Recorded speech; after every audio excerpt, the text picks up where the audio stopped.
Welcome back to the CharCole podcast. This is episode 15, as you can tell by our nice shirts and ties. And so, to start off this episode 15, we're going to recap some picks and say some picks for college football. And yeah, let's get right into it. Last week, we had Hunter Pranger doing some of the picks with us. He was a special guest. I think he did pretty well. I really liked what he brought to the table, and it was kind of nice to have. It was nice to get a different opinion. But we'll do the picks here. Week 10 in college football. Dawson tied for 4th, 8-6 last week. He took Michigan, which was ranked 19 in the nation, minus 21 over Maryland. That was correct. And he took Wofford over Clemson, which that did not happen even close. So, no, that was incorrect. I came into the week tied for first at 9-5. My lock was number 11 Auburn, which is favored by 18.5 over Ole Miss. That was correct. And my upset was TCU plus 3.5 over Oklahoma State, and that did not work. This week, I was also tied for first with Larsh. I took Michigan over Maryland. That was correct. Pretty good win by Michigan there. And I also took TCU over Oklahoma State, and Oklahoma State took that game by a little bit, I believe. Yeah. Mr. Denning came into the week tied for 4th at 8-6. His lock was Illinois, which was favored by 20.5 over Rutgers. And his upset was Purdue over Nebraska, and Purdue won that game. Mr. Schaefer also tied for 4th at 8-6. Took number 11 Auburn, which was favored by 18.5 over Ole Miss. That was correct. And he also took Central Michigan, which was favored by 1 over Northern Illinois, and that was also correct. Mr. Hetland came into the week last at 7-7. He chose number 11 Auburn over Ole Miss as his lock. And his upset, he chose Washington, which was plus 3 over number 9 Utah, and Utah won that game. Mr. Christensen, who was tied for first last week, took number 21 Boise State, which was favored by 17 over San Jose State, and Florida, which was plus 5.5 over Georgia. And Georgia took that game, and San Jose State lost to Boise State in the first one. Hunter was our special guest last week. His lock was Navy, which was favored by 27.5 over UConn, and Navy won that game. And his upset was Army over Air Force. Army was plus 15.5 in that game, and Army lost. Now we're going to head into this week's picks, week 11 here in college football.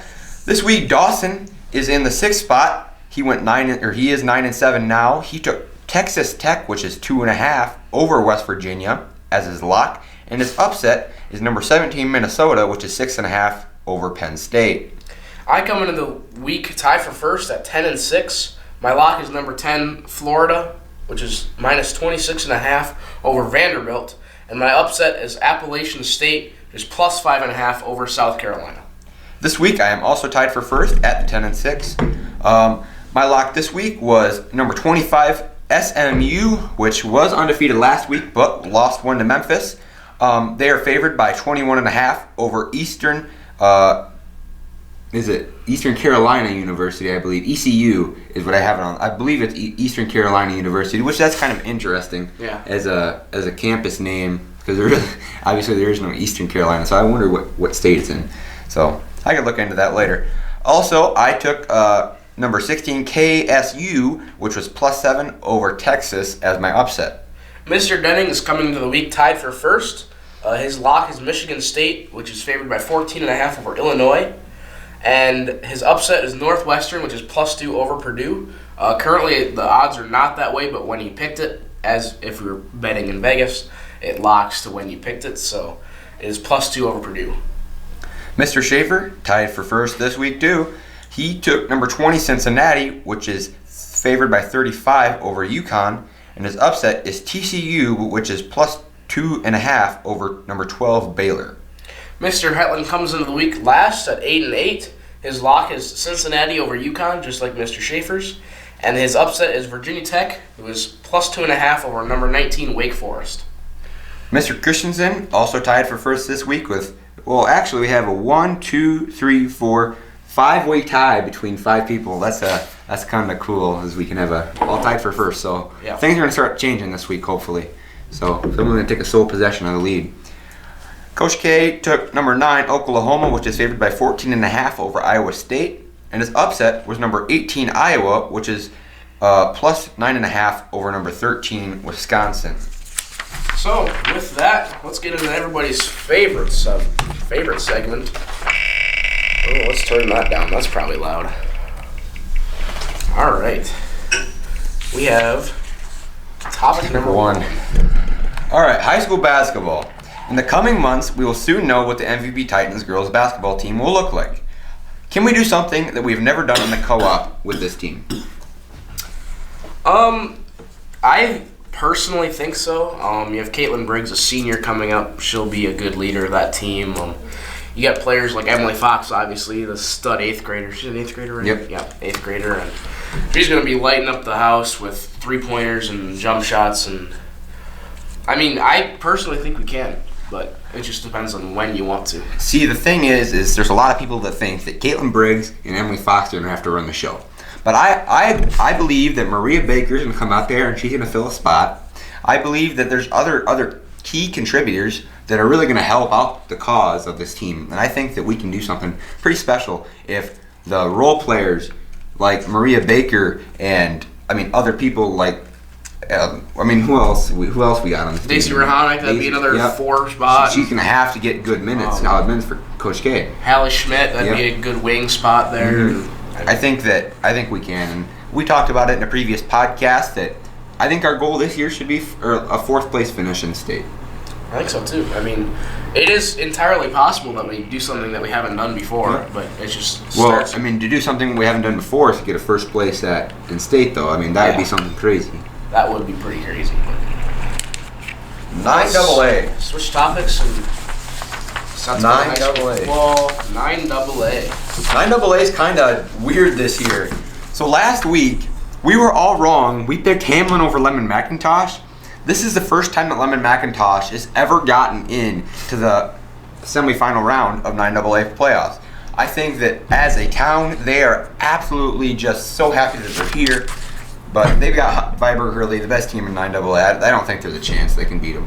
No, I think Viborg Hurley takes this one in Viborg at 6 p.m. because Lemon McIntosh has to travel a ways. But I think Viborg's going to come out in this one. I say it's probably a good 20 points. Yep. Next game is Bonhomme versus Duel. I thought that Baltic was going to take this game over Duel, but Duel has really proven themselves as a pretty good team. I think that Bonhomme takes the game, but Duel's going to put up a pretty good fight, and it'll be whoever has the ball last is going to take this game. I think either that or home crowd in Tyndall there is going to give them, I think, a touchdown. I've been to the Tyndall field before when they played Gregory a few years back, and that place gets rocking. When things go right for them, I think they're going to be a pretty good team this coming week. All right, looks like 9. Yep. Number 8. Okay, number 8 is 11AA. 11AA. Last week was a little interesting. If you haven't heard it yet, you probably have, but we can talk about the old 103, I believe, to nothing. I gotta find my 11AA. It's around here. You're a mess over there. Yeah, that's AAA. Okay, anyways, we got Spearfish versus Pier last week, and Pier won 103 to nothing. And this is something we can talk about here quick. Should the rules change, that things like that couldn't happen? Well, when you think about it, who was I talking to? I can't remember who I was talking to. Oh, it was my mom. She was looking on. People were sharing stuff on Facebook, obviously, like moms do. Mm-hmm. But they were saying, like, there were Spearfish parents that were saying, Pier is that good. Yes, we are that bad. Mm-hmm. Like, coming from Sturgis parents. And they're saying that when you look, the starters played the first quarter. Yep. Second stringers played the second quarter. And the third stringers played the second half. Mm-hmm. And you look at how many times they ran versus passed the ball. In the entire game, all 4 quarters, they passed the ball 7 times.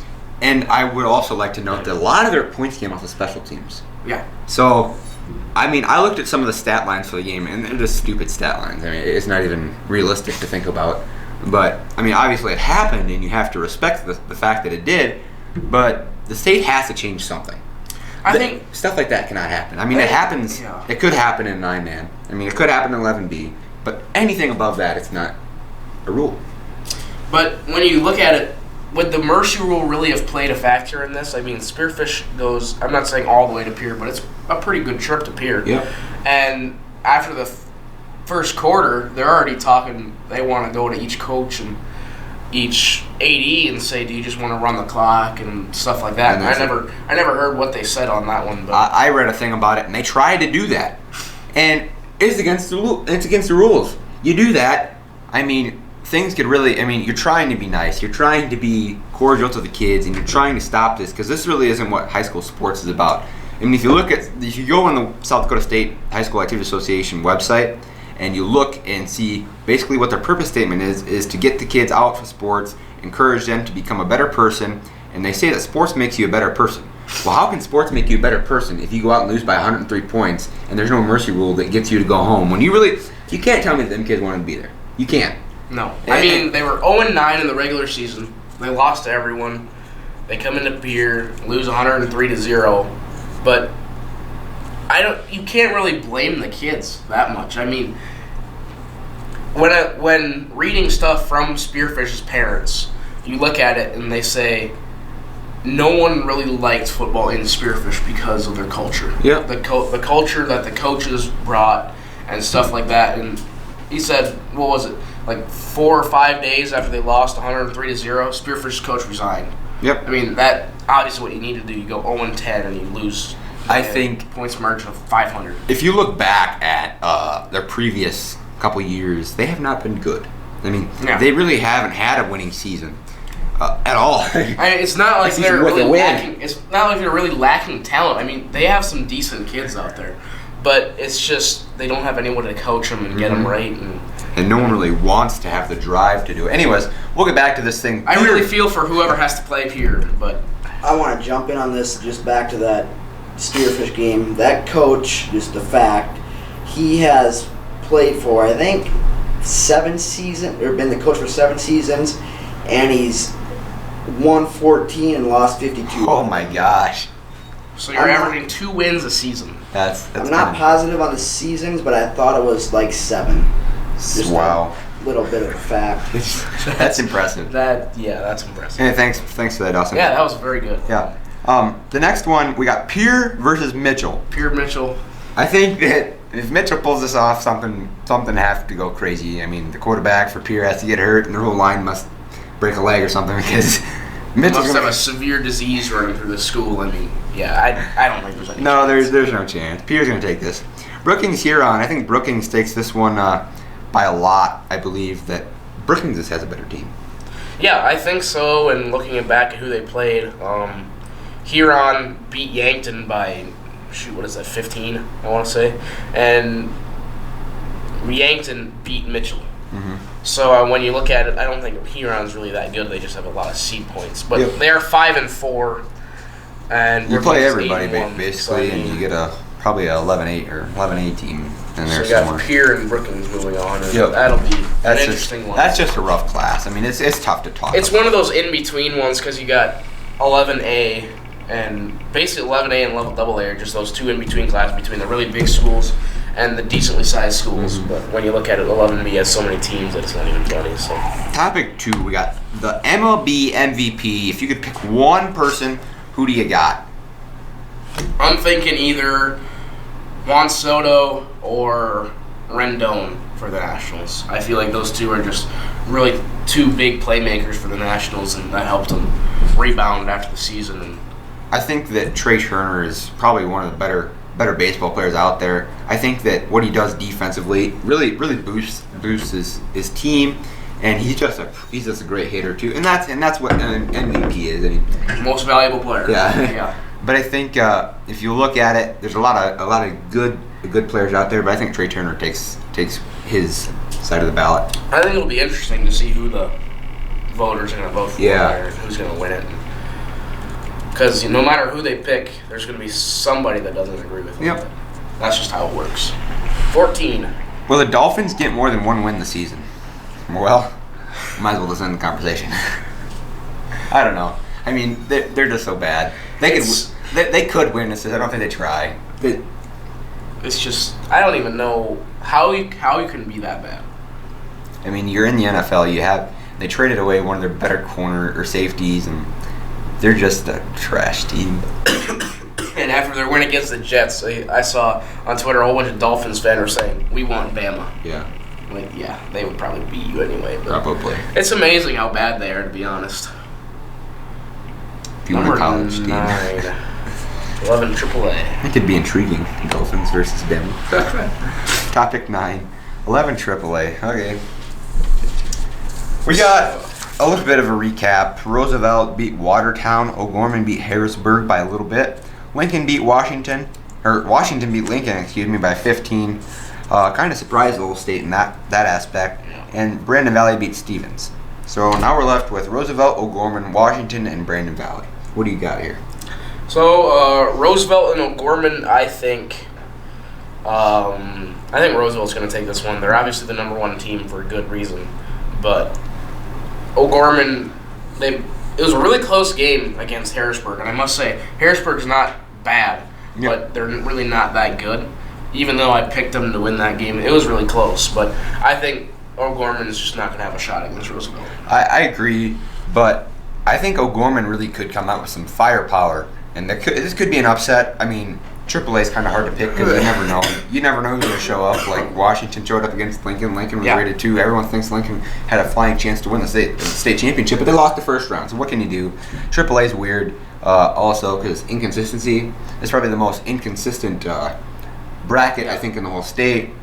But I think I'm going to take O'Gorman on this one. Just go out on a limb and take O'Gorman just because their passing is pretty much off the charts compared to most other teams in the state. So I think I'm going to take O'Gorman. Yep. And Washington versus Brandon Valley? I think that this is a rematch of last year's state championship in the semifinals. So I think if Washington can come out with this thing somehow, it'd be really difficult for them to win in the state championship. But I think Brandon Valley takes this thing just because their rushing attack is off the charts and their defense is crazy. Yeah, I think Washington's going to come out with a head full of steam, and they're going to be riding that emotional roller coaster. One thing goes bad for them, they're just going to dip down. And so I think Brandon Valley takes this one, probably 2-3 touchdowns. Yep. Getting down there, hopefully we can get this baby down here shortly. Yep. We got time. Number 12. Topic 12 is 9B. 9B is definitely probably the most or the second most consistent one. I mean, power points wise in the state. We're looking at it. Coleman-Egan beat Irene-Wakanda. Wolsey-Wessington beat Scotland. Harding County beat Kadoka. And Harriet-Selby knocked off Del Rapids St. Mary. I think that was probably the second biggest upset in the whole state. Yeah. And we'll get to the biggest upset in the whole state here in a second. But Coleman-Egan and Wolsey-Wessington, what do you got? I think this is going to be a really good game. You have 2 really good 9-man teams going at it, and Wolsey-Wessington just has a history of making it to the Dome, and in this year's instance, the Dyke House. But it's going to be a really good game up there in Coleman, but I think Coleman-Egan's going to squeeze one out here. I agree with you here. I think also that Wolsey-Wessington is going to be a lot harder hitting than Coleman-Egan, so there's a chance that could happen. I mean, there is a really good chance that can happen, actually. And we got Harding County and the Harriet-Selby area. Harriet-Selby area beat Del Rapids St. Mary's, which most people thought that they also had a chance to win the state championship. Del Rapids St. Mary's only lost came to Coleman-Egan by a little bit. So people thought Del Rapids versus Coleman-Egan going to be a great state championship. Well, they lost second round to Harriet-Selby. So now, Harding County, Harriet-Selby area. I think that it'd be unrealistic for Harding County to not win the thing, but Harriet-Selby area maybe has some things to show the state. What do you think here? I think that it's going to be another one of those like Sioux Falls, Washington teams where they got an upset and they're going to come out with a head full of steam and they're going to be plowing away and they're going to be hitting hard right away. But I think Harding County is just going to wear them down and I agree. Get them there. So it will be a good game. I think within 2 touchdowns. Yep. Number 4. 4 is NCAA football. SDSU versus Missouri State last week. What are your thoughts on this one? I think I can say most about this because I've seen quite a bit of stuff about it. We now have a new quarterback starting for us. I mean, it's going to be. I think that it's really, really weird because according to other media outlets, Jabari Gibbs is out for the season. And now we just got to see what we can do with a quarterback who's pretty consistent numbers. He is consistent, through 2 games. I think this kid's probably our best quarterback on the roster now that Jabari is done. But I think well, actually, let's talk about this. We got Cannon Nelson, who's played 4 years at South Dakota State and still can't start as a senior, and that's kind of sad. It is. It is really sad, but I mean, when you think about it, the coaches are probably making the right decision here. I agree. Because they haven't seen enough consistency out of him. Mm-hmm. But it is pretty sad that you can't start as a senior. Yeah. I think that SDSU versus Missouri State, it was just a good showing, a nice emotional builder coming up to the playoffs here for South Dakota State. But I think it was a good game, and they needed that under the belt. Yep. Good one to build off of. That's for sure. We have 11B. Ooh, okay. Well, unfortunately, ladies and gentlemen, I have shaved the beard. That's why because we lost last week.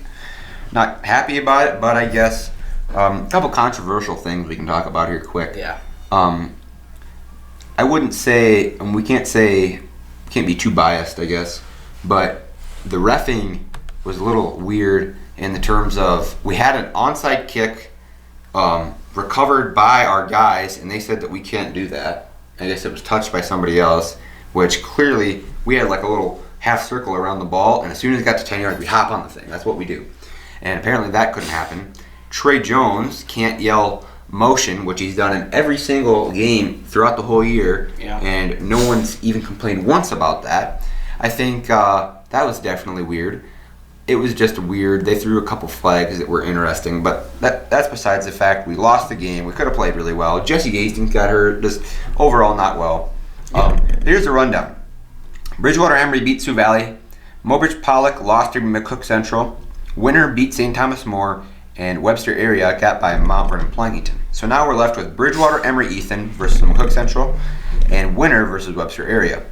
What are your thoughts on Bridgewater Emory versus McCook? This game, I feel it could go either way. Mm-hmm. McCook is just one of those teams where they come in at a low seed, like it's like a Mount Vernon Plankington type team. They come in like a 5 through a 7. They work their way up, and then once they get their chance, they're going to take it. So you get to the semifinals here, and they see their chance to go to the Dyke House and play either a good Winter team or a good Webster team. But I think McCook's going to win this one. I could see your point here, and what you see and what I see is probably a little bit different here. But I think Bridgewater just runs it down McCook Central, and they can't stop them. McCook Central might throw a little bit of different defense that they've had, so that might be something to look forward to is this game. And I think Bridgewater takes it by a touchdown. Probably it'll be close. It'll be within a touchdown. I think, but. Oh, in the next game we got Winner versus Webster Area. I think Winner just pounded down there. I think coming after a good beating from us that we just ran it down on their throats, and they're going to get another team that's just going to run it down their throats. Because they seen that on film, and they're like, okay, so that's what we're going to do. Yep. And they can do it, too, pretty consistently, which is pretty good for a team like that. 13. How will the 49ers do against a good Seahawks team? I think Russell Wilson will be a key factor in the game, but I think the Seahawks take it, and the Niners will take their first loss. Yeah, I think the 49ers run out of their glory days, 8-0 or 9-0 or whatever they are now, and they're going to get up against a good team because they really haven't played the greatest of teams so far. But I think the Seahawks are going to take that. I do too, but I think passing attack is just too good. I think things might go downhill for these guys too after this week, for the Niners at least. Getting down to the end here. So we got 15. 15 is can the NFC North rebound after going 0-4 last week? Weird week for the NFC North. I mean, Chargers lost to the Packers, or Packers lost to the Chargers. Vikings lost to the Chiefs. I mean, the Bears lost to the Eagles, and I don't know. I mean, who did the Lions play? Shoot, I can't remember. Yeah. Now.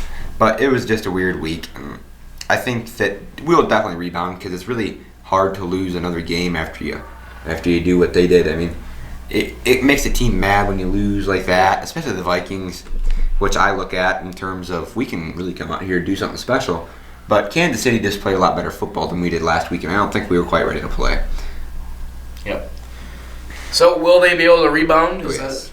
I think so. I think we go 3-1. Something like that. Because I don't think the Bears. They're an interesting team this year. Definitely. Topic 7, 11A. Okay, boys. Here we go. Biggest upset of the week, right? No one seen this coming in the whole state. A 1 versus 8. Del Rapids takes a loss to West Central. Undefeated season spoiled. First round by West Central. 16-13. What are your thoughts on this one?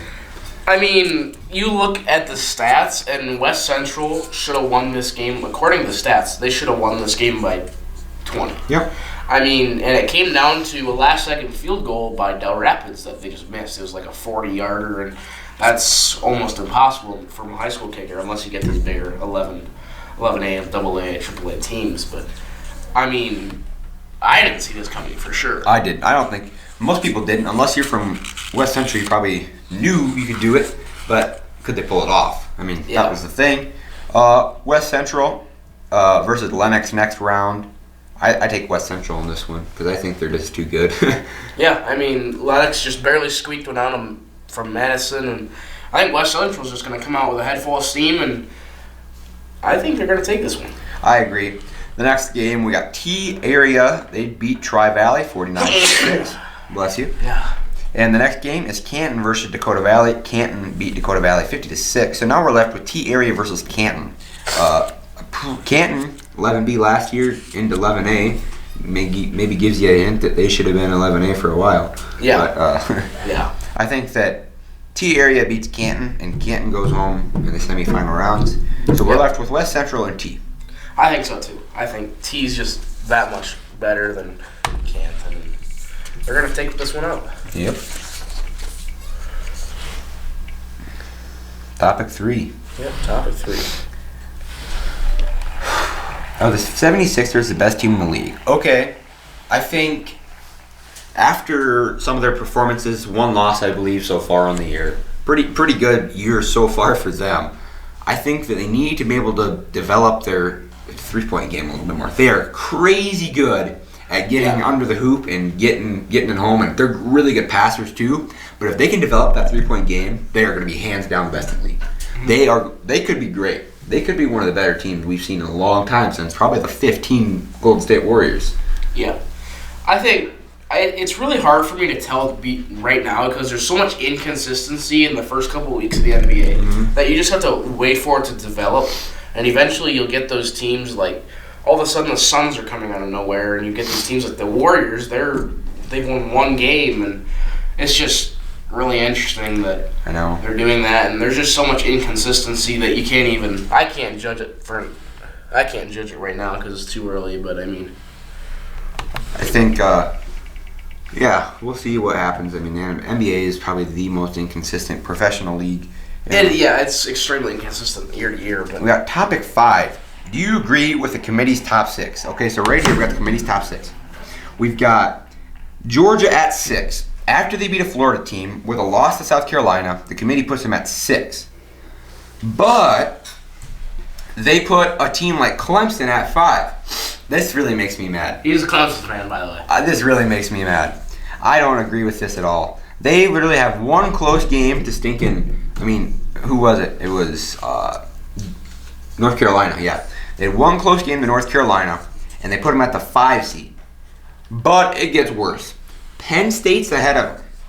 They're at 8-0. Penn State has not played anybody good except Michigan. And if Michigan would have won last week, Clemson would have been ahead of Penn State. I can guarantee it. Yeah. And then we got Alabama at 3. No one really expected this. I think everyone thought that Alabama was going to be at a 2, LSU at a 1, and Ohio State at the 3. But we got Alabama at the 3 and LSU at the 2. In my personal opinion, LSU is the best team in the country. That's what I'm thinking. I'm thinking if we had to rewrite this right now, there's not a pencil in here, but I would rewrite this. I'd say LSU 1, Alabama 2. You're looking probably Ohio State maybe 3, Clemson 4. Yeah. I'd say Georgia 5, and Penn State 6. I agree. I think Penn State's going to have a really big test this week against Minnesota, and if Minnesota can take this game, I think that Minnesota has a chance to be in that. They'd be in that. They have to play Ohio State 2 later in the year, I believe. So if they can knock off Ohio State and Penn State, there's no reason the committee should not put them in the top 4. Yeah. So they write their own book, and is how hard they want to go. But anyways, I think Ohio State's at 1. I don't agree with them. They've played literally nobody, and this is what makes me mad. The committee has looked at. They say that Clemson has had a 1 game that's close to North Carolina, but yet Ohio State plays. Who was it here? It was Cincinnati. They played Cincinnati close, kind of close, and now they're at the 1 seed. This really doesn't make sense to me. Cincinnati's ranked 20 with 1 loss, and that's to Ohio State. I don't agree with this at all, and I think that committee's probably just. Obviously it's not their final ranking yet, but this really makes me mad. If this is how it's going to be, I was fired up when I seen this. I think I was too. I was just looking at it, and I'm not really a fan of any specific team other than this one, but they're terrible, so we don't talk about them. But when I was looking at this, I was thinking, first of all, why is Ohio State? I'm not saying they're a bad team. They just haven't played anybody, and why are they at the 1? I'm thinking LSU is just really good. Yep. Alabama is good. Clemson's good.